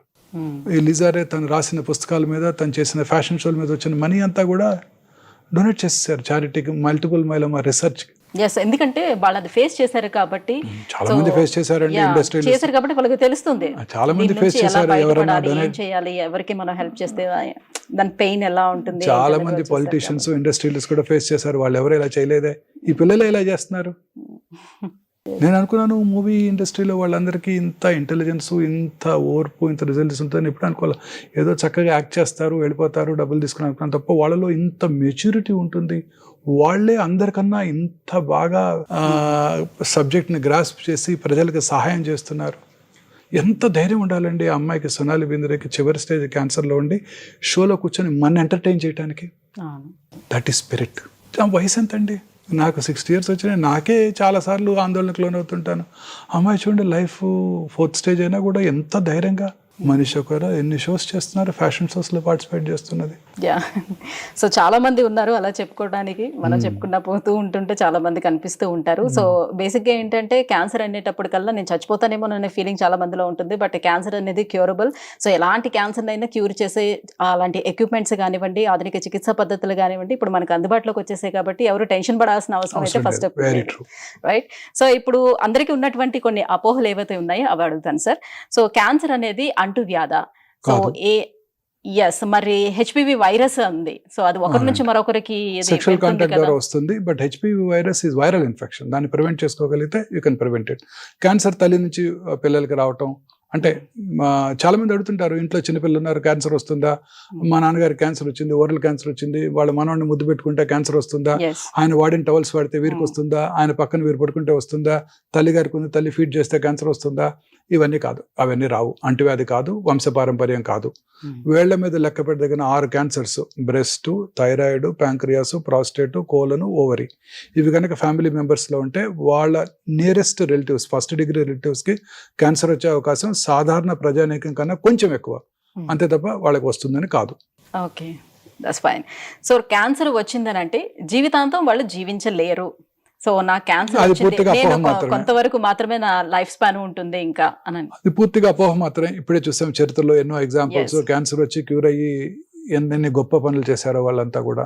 Mister Neelam Sanjeev Reddy, mister Julius Jayewardene, mister Ronald Reagan, mister Francois Mitterrand France, వీళ్ళందరూ క్యాన్సర్ వచ్చి క్యూర్ అయ్యి ఆ తర్వాత ప్రజాస్వామ్య దేశాలని అధ్యక్షులుగా ఉన్నారు. సో క్యాన్సర్ ని అలాగే cricketers Simon Donnell, Yuvraj Singh, Malcolm Marshall, వీళ్ళంతా కూడా క్యాన్సర్ ని జయించి వరల్డ్ కప్ లో పార్టిసిపేట్ చేసి వాళ్ళ రెస్పెక్టివ్ సో ఒకసారి క్యాన్సర్ ని ఐడెంటిఫై చేసిన తర్వాత ఇమ్మీడియట్ గా సర్జరీ అనేది చేయాలా? ఒకటే ఆప్షన్. క్యాన్సర్ ఐడెంటిఫై చేశాక క్యాన్సర్ ని స్టేజ్ చేసి స్టేజ్ ని బట్టి ట్రీట్మెంట్ ఉంటుంది. అర్లీ స్టేజ్ అయితే చాలా రకాల క్యాన్సర్స్ కి సర్జరీ చేస్తాము. కొన్ని రకాల వెరీ అర్లీ స్టేజ్ క్యాన్సర్స్ లో రేడియేషన్ తో కూడా క్యూర్ అవుతూ ఉంటుంది. Okay, that's nice. కొన్ని రకాల క్యాన్సర్స్ కి కీమోథెరపీ, టార్గెటెడ్ థెరపీ, ఇమ్యునోథెరపీ ఇస్తారు, ముఖ్యంగా హిమటలాజికల్ మెలిగ్నెన్సీస్. ఓకే, సో మనం రెగ్యులర్ గా యూజ్ చేసే మొబైల్ ఫోన్, సో దీన్ని అయితే వదిలిపెట్టాం కదా. సో మొబైల్ ఫోన్ వల్ల క్యాన్సర్ వస్తుందా? మైక్రోవేవ్స్ యూజ్ చేస్తాం. మొబైల్ ఫోన్ వల్ల చాలా సార్లు, ఎస్పెషల్లీ కొన్ని ఇయర్స్ బ్యాక్ WHO ఒక వార్నింగ్ కూడా ఇచ్చింది. కొన్ని రకాల ఇంతకుముందు వాడే CDMA ఫోన్స్ అని ఉండే, గుర్తుందండి, 9246 ఏదో నెంబర్ ఉంటుంది వాటికి. వాటిని ఎక్కువగా వాడటం వల్ల పెరోటిడ్ క్యాన్సర్, బ్రెయిన్ క్యాన్సర్ వచ్చే అవకాశాలు ఎక్కువ ఉంటాయి. సో ప్రిఫరబుల్లీ పిల్లలందరూ కూడా మొబైల్ ఫోన్స్ని వాడకం తగ్గించుకోవాలని అప్పుడు వార్నింగ్ ఇచ్చారు. ఇప్పుడు కొత్తగా వచ్చిన ఈ ఐఫోన్స్లో రేడియేషన్ డోస్ చాలా తక్కువగా ఉంటుంది. సో అప్పటికి కూడా పిల్లలకి ఫోన్ ఇవ్వటం నాట్ అడ్వైజబుల్. ఛార్జింగ్ బాగా తక్కువగా ఉన్నప్పుడు ఫోన్ వాడటం కూడా కొంచెం రేడియేషన్ ఎక్స్పోజర్ ఎక్కువ ఉంటుంది. సో వీటిని అవాయిడ్ చేయాల్సి ఉంటుంది. యాజ్ ఆఫ్ నో ఈ present mobile phones are safe. Okay, so cancer genetic అయితే దాన్ని మనం తప్పించలేము. కొన్ని రకాల క్యాన్సర్స్ BRCA1, BRCA2 మ్యూటేషన్ ఉంటే వారికి 100% బ్రెస్ట్ క్యాన్సర్ వచ్చే అవకాశం, 80% ఓవేరియన్ క్యాన్సర్ వచ్చే అవకాశం ఉంటుంది. వాటికి ప్రొఫైలాక్టిక్ మాస్టెక్టమీ, ప్రొఫైలాక్టిక్ ఊఫరెక్టమీ చేయించుకోవడం ద్వారా క్యాన్సర్ రాకుండా చేసుకోవచ్చు. మిస్ ఆంజెలినా జోలీ, తల్లిగారికి ట్రిపుల్-నెగటివ్ బ్రెస్ట్ క్యాన్సర్ ఉందని తెలిసి world top Hollywood movie heroine, వారు 2011లోనే ఈ BRCA1, BRCA2 టెస్ట్ చేయించుకొని వారికి పాజిటివ్గా ఉండటంతో ముందుగానే 2 బ్రెస్ట్లు, 2 ఓవరీలు తీసేసుకొని ఇప్పుడు హ్యాపీగా మూవీస్లో యాక్ట్ చేస్తున్నారు. ఓకే, సో ఓవరీస్ తీసేయడం వల్ల ఎలాంటి ఇబ్బంది ఉండదు? ఇబ్బంది ఏముండదండి, క్యాన్సర్ రాకుండా పోయింది. కొన్ని రకాల హార్మోన్ తగ్గిపోవడం వల్ల, అర్లీ మెనోపాజ్ వల్ల ఆస్టియోపరోసిస్, కరోనరీ ఆర్టరీ డిసీజ్ వచ్చే అవకాశాలు ఎక్కువగా ఉంటాయి. వాటిని మేనేజ్ చేసుకోవచ్చు. బట్ తీయకపోతే 100% క్యాన్సర్ వస్తుంది ఆ అమ్మాయికి. అంతేగా. సో ఇంతకు ముందే అడిగాను ఈ క్వశ్చన్, షుగర్స్ ఎక్కువగా తినటం వల్ల క్యాన్సర్ అనేది ఎస్, వస్తుందా? షుగర్ ఎక్కువగా ఇప్పుడు చాలా మంది పేషెంట్స్ కూడా అడుగుతుంటారు, రికవర్ అయిపోయిన తర్వాత షుగర్ తింటే క్యాన్సర్ వస్తుందా? అన్ని తగు మోతాదులో తీసుకోవాలి. ఈ వైట్ షుగర్ మాత్రం ఖచ్చితంగా తక్కువగా తీసుకోవటం, దాని బదులు fruit sugar. Carbohydrates 50%, protein 30%, fat 20% తప్పనిసరి మీకు నాకు పేషెంట్ కూడా. సో ఆ కార్బోహైడ్రేట్ ఎలా తీసుకుంటాం అనేది మోస్ట్ ఇంపార్టెంట్. ఈ రిఫైన్డ్ వైట్ షుగర్ కన్నా రా షుగర్స్, ఫ్రూట్స్ నుంచి వచ్చే sugars are far superior. So cancer treatment తీసుకున్న తర్వాత ఎప్పటికైనా ఆ దుష్ప్రభావాలు మన పైన ఉంటాయి. సో లైఫ్ లాంగ్ మనం ఆ సైడ్ ఎఫెక్ట్స్ అనేది భరించాల్సి ఉంటుంది. అలా ఏం ఉండదండి. చాలా ఎగ్జాంపుల్స్ చరిత్రలో చెప్పాను, వాళ్ళందరూ హ్యాపీగా ఉంటున్నారు. Cricketers, movie artist, politicians, ex presidents అందరి గురించి చెప్పాను. ఆ సైడ్ ఎఫెక్ట్స్ ఏమి ఉండకుండా ఉండటానికి ఏం చేయాలంటారా? ఏం ఉండవండి వాళ్ళకి, ఏమి ఉండవు. రొనాల్డ్ రేగన్ గారికి ఏం లేదు, ఆయన క్యాన్సర్ వల్ల చనిపోలేదు, అల్జీమర్స్ డిసీజ్ వల్ల చనిపోయారు. ఓకే. ఫ్రాంకోయిస్ మిత్రాకి ప్రాస్టేట్ క్యాన్సర్ ఉండింది, జూలియస్ జయవర్ధన్కి ప్రాస్టేట్ క్యాన్సర్ ఉండింది, వారు కర్నరీ ఆర్టరీ డిసీజ్ వల్ల చనిపోయారు. మిస్టర్ నీలం సంజీవ్ రెడ్డి గారికి లంగ్ క్యాన్సర్ ఉండింది, వారు కార్డియోమైపతి వల్ల చనిపోయారు 15 ఏళ్ళ తర్వాత, 20 ఏళ్ళ తర్వాత. ఓకే. So fine. క్యాన్సర్ అంటే మరణ శాసనం కాదు. It's not like writing an obituary note. మీరు ఇన్ని ఎగ్జాంపుల్స్ చెప్పిన తర్వాత కూడా ఇంకా అది మరణ శాసనం అని అనుకుంటే ఎలా అవుతుంది? సో ఎప్పుడు కూడా వాళ్ళ అబ్జర్వేషన్ లో లైఫ్ లాంగ్ ఉండాల్సిందేనంటారా? ట్రూ. రెగ్యులర్ చెకప్ లో ఉండటం మంచిది. ఇప్పుడు నాట్ దట్ ఆ క్యాన్సర్ తిరగబెడుతుందని కాదండి. ఇప్పుడు ఓరల్ క్యావిటీలో బక్కల్ మ్యూకోజాలో క్యాన్సర్ వచ్చింది అనుకోండి, వాళ్ళకి అదే ఏరియాలో ఇంకో చోట వచ్చే అవకాశాలు ఎక్కువగా ఉంటాయి. రెగ్యులర్ స్క్రీనింగ్ చేసుకుంటూ ఉండటం మంచిది. Thank you sir, thank you so much. Me precious టైంని మాకు స్పెండ్ చేశారు, ఈ క్యాన్సర్ల పైన ఇంత అవగాహన కూడా కల్పించారు. సో అందరికీ ఉన్నటువంటి అపోహలను కూడా క్లియర్ చేశారు. Thank you so much. Thank you అండి. నమస్తే.